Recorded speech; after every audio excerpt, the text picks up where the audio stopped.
how to fix Gmail if it is not working.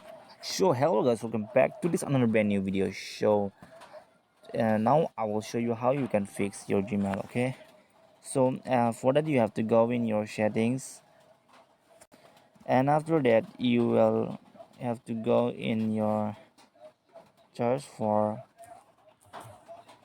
app management, and after that you have to go for app list.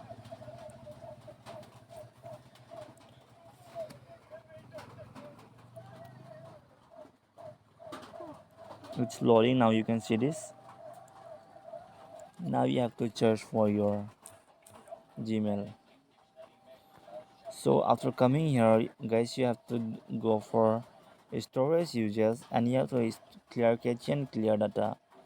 After doing this too, you have to go for permissions, and you have allowed in your every applications, in camera also, and in your microphones also.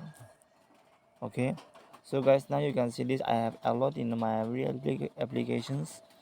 So guys, and after that you have to go for force stop.